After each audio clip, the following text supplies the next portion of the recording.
Nightline begins now with me, Adrian Seet. The top stories.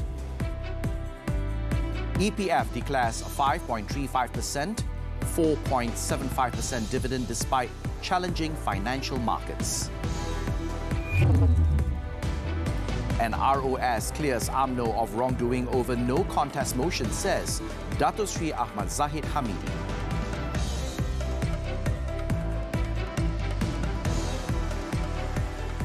Thanks for joining us. The Employees Provident Fund, EPF, has declared a dividend rate of 5.35% for conventional savings for 2022, with a total payout of 45.44 billion ringgit. It also announced a 4.75% dividend for Sharia savings, with a total payout of 5.70 billion ringgit for 2022, bringing the total payout amount for 2022 to 51.14 billion ringgit. The 51.14 billion ringgit payout will benefit more than 15 million EPF members, which includes members from the informal sector who are registered under Aisaraan, an incentive-based voluntary contribution program. According to Chief Executive Officer Dato Sri Amir Hamzah Azizan, the financial year 2022 was marked by both slower global growth and high inflation rates, compounded by the tightening of monetary policies by major central banks to reel in inflationary pressure. Tahun 2022 memang tahun yang mencabar, kerana kita faham yang banyak isu di dalam dunia ni telah banyak efek financial market yang ada. As at December 31st, 2022, the EPF recorded a lower total gross investment income of 55.33 billion ringgit, compared with 68.89 billion ringgit in 2021, driven by high market volatility and lower valuations across equity and fixed income markets.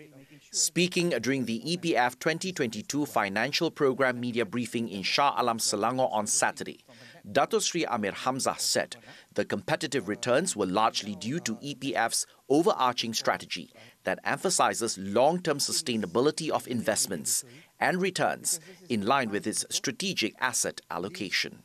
He said the fund's well-diversified portfolio and healthy liquidity helped to reduce risk and enabled it to maintain investment assets at above 1 trillion ringgit and deliver respectable dividend rates for 2022. Di masa lalu kita terpaksa mengikut apakah skim konvensional punya limit yang kita ada.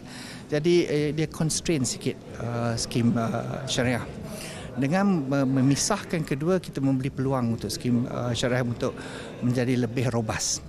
Kedua, daripada usaha KWSP juga, kita juga berusaha untuk memperkenalkan instrumen-instrumen yang lain untuk menggalakkan pembaharuan aset-aset yang boleh diklasifikasikan sebagai syariah.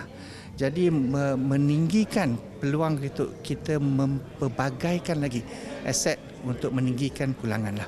Dato Sri Amir Hamzah said he believed that the EPF members' retirement savings will benefit from the dividends and its consistent performance, especially when viewed from a long-term perspective. Notwithstanding the economic situation, he said the EPF will continue to prioritize the long-term success of its investment portfolios and the rebuilding of its members' retirement savings.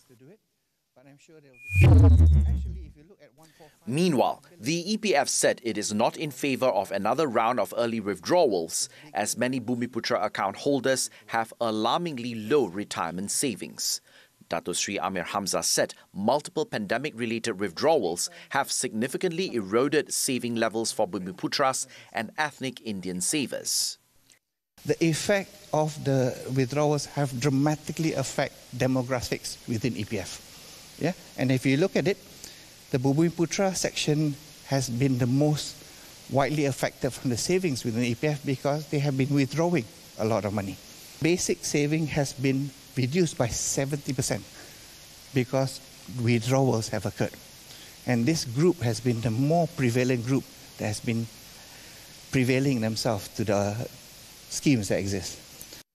He added that some 8.1 million account holders have withdrawn a total of 145.5 billion ringgit under the iLestari, iSina and iCitra withdrawal programs, as well as a special withdrawal early last year. He said the median savings of Bumiputeras had dropped by 70% from 15,500 ringgit to 4,900 ringgit, while the median savings of Indians had decreased by 40% from 25,700 ringgit to 14,900 ringgit. The median savings of Chinese members dropped by 1% from 45,800 ringgit to 45,200 ringgit. Meanwhile, he said only 19% of contributors would be able to achieve a basic savings of 250,000 ringgit by the age of 55. The Registrar of Societies, ROS, has cleared UMNO of any wrongdoing after the party had approved a no-contest motion for the presidency and deputy presidency. The decision by ROS was confirmed by UMNO President Datuk Sri Ahmad Zahid Hamidi, who said that the Secretary-General received a letter from the Home Ministry dated March the 3rd, informing them about the decision on the motion. Dengan itu, surat daripada Kementerian Dalam Negeri adalah memberikan pengesahan bahawa apabila pihak ROS telah melakukan siasatan, maka keputusan daripada Menteri Dalam Negeri mengikut perkara 70 di dalam Akta Pertubuhan 1966 adalah berkuat kuasa sepenuhnya dan memberikan keabsahan kepada ketidakpertandingan kedua-dua jawatan yang berkenaan. He added this means that only the Vice Presidents, Supreme Council members and wing posts will be contested. Datuk Sri Ahmad Zahid said this during the introduction of candidates contesting in the party's elections at the Eastern Hotel in Georgetown, Pulau Pinang on Saturday night. Last month, it was reported that ROS was investigating a possible violation of the party's constitution after the motion was approved. Meanwhile, the Deputy Prime Minister said despite the top two posts not being contested, he would continue to go down to each state for the introduction of candidates contesting in the party's elections. Sultan of Perak, Sultan Nazrin Shah, has reminded all leaders not to disappoint the people by repeating the mistakes of past leaders, especially corruption. He said the people feel suffocated and are disgusted with acts of corruption, which is the cancer that causes moral decline, oppression, cruelty, degradation, environmental disasters, unemployment and poverty. Generasi muda merupakan mangsa yang telah digelapkan masa hadapan mereka kerana perbuatan pemimpin yang rasuah. Amalan-amalan perolehan yang mencetuskan banyak tanda tanya dan skandal-skandal kewangan yang dilapor berlaku telah mencontingkan arang di wajah negara. Keaibannya ditanggung dengan harga yang mahal oleh setiap warga yang berurusan dengan negara luar. Sultan Nazrin said this in his speech during the investiture ceremony in conjunction with the Sultan of Perak's 66th birthday celebration at Istana Iskandariah on Saturday. The Perak ruler also said that the people yearn for fair and just governance based on the rule of law and impartially administered through an integrous bench, dispensed by a panel of judges who are non-partisan, unfazed and free of political interference. Kerajaan yang menjadi pilihan rakyat dan kerajaan yang akan terus mendapat sokongan rakyat ialah kerajaan yang dapat memenuhi impian majoriti rakyat. Pemimpin hendaklah bijak membaca mesej rakyat dan secara bijaksana mentadbir urus negara secara berhikmah dengan daya tadbir yang bijak, dilaksanakan melalui mekanisme yang berkesan, cekap lagi telus. Mekanisme tadbir urus yang tidak menyeleweng serta jauh daripada alam amalan rasuah dan salah guna kuasa. Also in attendance was Raja Permaisuri Perak, Tuanku Zara Salim. Prime Minister Datuk Sri Anwar Ibrahim and his wife, Datuk Sri Dr. Wan Azizah Wan Ismail, and Perak Menteri Besar, Datuk Sri Sarani Muhammad were also present. Malaysia and the United Arab Emirates, UAE, have agreed to boost cooperation between both countries in various fields including trade, investment, defence and energy. Prime Minister Datuk Sri Anwar Ibrahim said these matters were amongst the topics he discussed with UAE President Sheikh Mohammed bin Zayed Al Nahyan via a telephone conversation on Friday.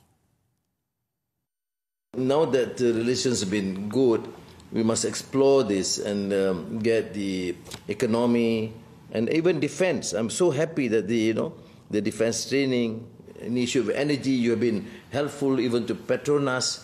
It's amazing. Datuk Sri Anwar said he also took the opportunity to thank Sheikh Mohammed for UAE's assistance in helping Malaysia to send humanitarian aid to earthquake victims in Syria recently. Meanwhile, Datuk Sri Anwar said he was honoured to receive Sheikh Mohammed when he visited Malaysia and hoped to make a reciprocal visit to the UAE soon. The recent 2023 budget was developed with the focus on the public's well-being and the pressing issues that they are currently facing with. According to Deputy Finance Minister Stephen Sim, this time around, the government was faced with the task of developing a well-balanced budget that looks at these issues, admitting that it also faced the challenge of striking a balance between the needs of the rakyat while at the same time keeping the business community happy. What we want to do here is to look at what are the issues that are facing the country today, what are the issues that are facing the people, business community, and then work towards resolving or dealing with these issues, especially vis-a-vis government budgeting. Yeah. It is not easy. Definitely, there are trade-offs. You know, when you tax somebody, you have to when you tax somebody, they won't be happy. When you give money to a certain sector, another sector may not have as much resources. It's not easy to strike that balance, but I think in general, the Prime Minister has presented a well-balanced budget in the sense that we are looking and dealing with the most immediate, most urgent issues. Sim added that some pressing issues that require the government's immediate attention include assisting and rebuilding those in the middle class, as well as rebuilding SMEs in the post-crisis era. He said this was crucial in order to help the people cushion the rising cost of living, while the government continues to work on longer-term solutions. Meanwhile, on the matter of allocation for the 2023 budget, Sim said methods to ensure that the money is spent wisely and responsibly, aside from dealing with the country's debt and sources of income, should be put at the forefront. This as the government has announced a higher allocation than the previous ones at 388.1 billion ringgit, despite concerns over the country's long-time fiscal deficit. The country has seen a deficit budget for the last, 20, 25 years. If you look at the budget nominally, yes, this is the This is the highest budget ever. But if you look at it as a ratio of the GDP, which is commonly done, we are at the region of about 20% of the GDP. During the Asian financial crisis, we have hit 21% of the GDP. During the global financial crisis, we have almost hit 30% of the GDP, 28.9% of the GDP. So I think if we look at it from that perspective, we are still manageable. Against the backdrop of a moderating national and global economy, Prime Minister Datuk Sri Anwar Ibrahim tabled the 2023 budget on February the 24th, with a total allocation of 388.1 billion ringgit, focusing on people-centric programs in poverty eradication and public infrastructure. Datuk Sri Anwar had stated that in line with the expanding fiscal policy, development allocations were increased to enable the government and machineries to focus on programs to eradicate poverty, rehabilitate public infrastructure and rural facilities. Of course, there is a lot of worry about deficit, and this is why the Prime Minister has projected a budget with a lower deficit, 5.0% compared to last year. I think the big budget is not the main issues. It is how we finance the budget. It is how we deal with our debt. It is how we spend the money responsibly. Sim said this when appearing on a special episode of the business program Money Matters, which aired on Saturday at 5 p.m. on TV3. The number of flood victims in Johor, Pahang and Malacca continues to rise, while Negeri Sembilan and Selangor recorded a slight drop on Friday night. As of 10 p.m., the total number of evacuees in all 5 states stood at 42,889, an increase of 6,080 people compared to Friday. According to the Info Bencana JKM portal, the number of evacuees in Johor rose to 38,883 people from 37,258 people at 4 p.m., housed in 257 relief centres. In Pahang, the number of flood evacuees also increased to 2,978 victims in 23 relief centres, compared to 2,388 people in the afternoon. The number of victims in Malacca increased to 379 victims housed in 6 relief centres. In Negeri Sembilan, the number of victims dropped to 613.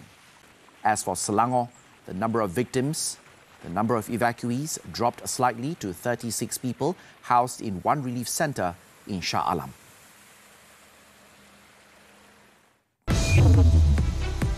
At least 17 killed in Jakarta fuel depot fire. This and more from the foreign front when we come back.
Welcome back.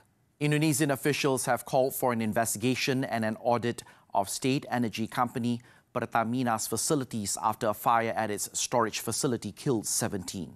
The fire, which started at around 8 p.m. local time on Friday from a fuel pipe at Pertamina's Pelampang fuel storage depot in the capital Jakarta, quickly spread to nearby houses and sent residents in the densely populated area into a panic. According to authorities, 2 of the fatalities were children, while 50 people were injured, including 1 child. It was also reported that more than 1,000 people were displaced from the blaze. The fire has since been extinguished, and Pertamina said it had lifted the emergency status for the facility and restarted distribution activities, adding that fuel supply for Jakarta would remain secure.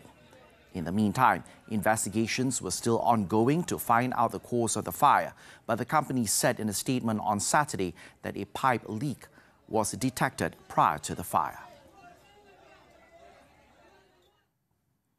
In other news, an explosion on A Nigerian oil pipeline owned by Shell killed at least 12 people, authorities said, while members of the affected community in Imohua said they feared many more had died in the blast.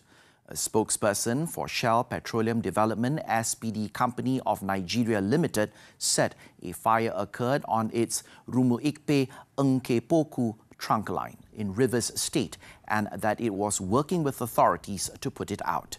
SPD said an investigation by a government-led joint team would commence to find the cause of the incident.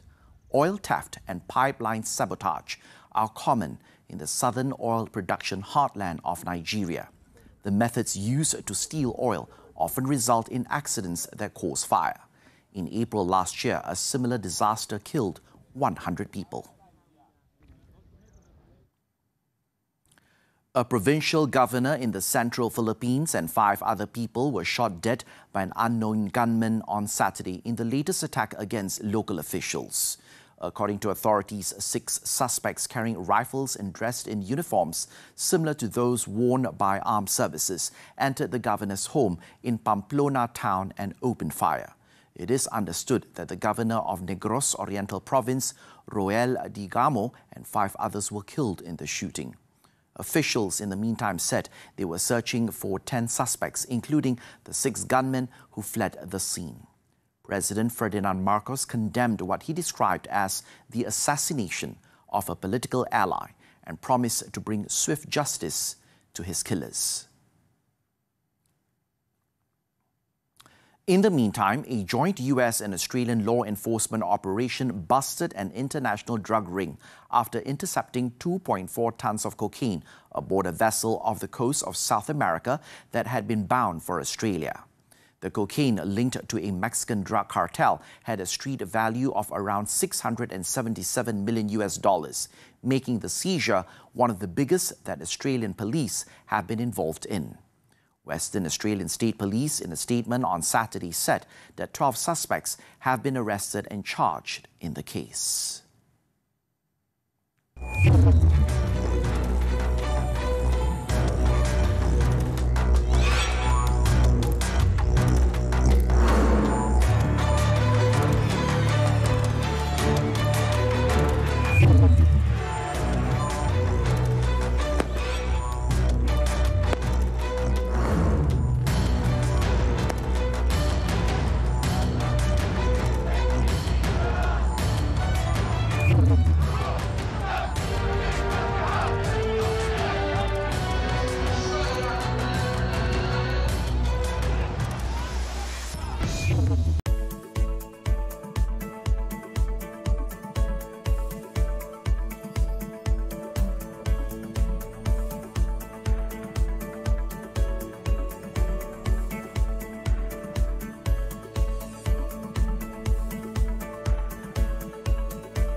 On to sports, the Super League. 2 matches were played a Saturday night. Kelantan United hold Perak to a scoreless draw, while PDRM beat Kedah in Alor. At the Darul Aman Stadium, visitors PDRM took all 3 points after the 1-0 victory. After a scoreless first half, Bruno Suzuki scored the only goal in the 74th minute. PDRM moved into top 6 after the win on 4 points, while Kedah remained in 4th position on 6 points.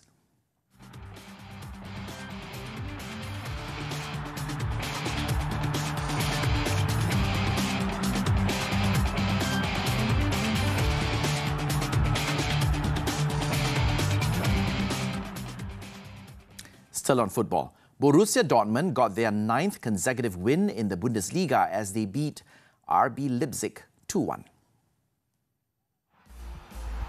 Dortmund struck against the run of play in the 21st minute when Marco Reus was brought down by keeper Janis Blaswich in the box, and the Dortmund captain stepped up to drill in the penalty. They added another before the break when Emre Can's shot from 20 metres to the slight deflection in the 39th, but stepped off the gas after the break, handing control to Leipzig once more. Emil Forsberg got one back in the 74th minute, but it wasn't enough to take a point back to Leipzig. They are now on 49 points, 3 points clear of second place Bayern Munich in action against Stuttgart later on Saturday, while Leipzig's second defeat in 4 league games sees them stuck in 4th place on 42. Alvaro Bautista continued his winning start to the 2023 World Superbike Series by taking victory in Indonesia, but Jonathan Rea's early season struggles continued with a 9th place. Bautista followed up last week's hat-trick in Phillip Island by taking victory from Toprak Razgatlioglu in race 1 at the Mandalika circuit in Lombok Island. Razgatlioglu led early on before being overtaken by the Spaniard on lap 5. The Ducati rider's eventual winning margin was almost 5 seconds. Andrea Locatelli was almost 2 seconds behind his Bata Yamaha teammate Razgatlioglu in 3rd, and Alex Bassani, Danilo Petrucci and Michael van der Mark completing the top 6. Bautista leads the standings by 37 points from Locatelli, with Razgatlioglu a further 7 points in Arias in 3rd, and 6-time champion Rea 4th with 38. Rea looked to make progress in the early stages of the race, but dropped down the order, just edging out his Kawasaki teammate Alex Lowe's to claim 9th. Couple arrested for possession of gun and drugs. This and more when Nightline returns. Jadi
Welcome back. In Pulau Pinang, police have arrested a husband and wife as well as seized drugs worth 30,900 ringgit, along with a revolver and 5 bullets in 2 raids in Gelugo on February 23rd. Northeast District Police Chief ACP Sofian Santong said police acting on information as well as intelligence arrested a 46-year-old man and seized 2 packets of shabu weighing 51 grams worth 5,100 ringgit. He said the men led police to an apartment he rented with his 43-year-old wife, where they arrested the woman and seized 2 batches of shabu, weighing 97 grams and 460 grams respectively. The drugs had a combined worth of 25,800 ringgit.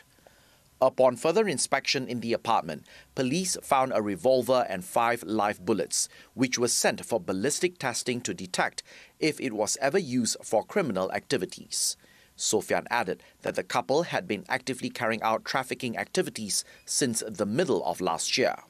The couple were remanded to assist investigations under the Dangerous Drugs Act and the Firearms Act.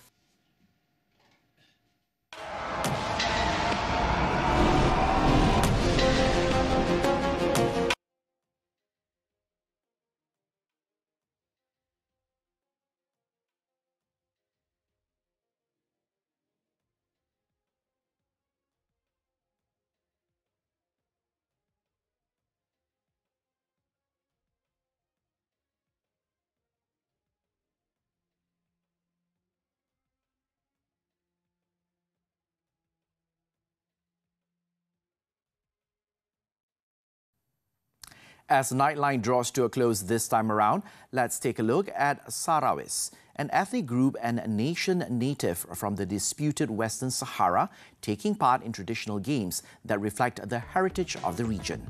I'm Adrian Seet. Thank you for tuning in and take care.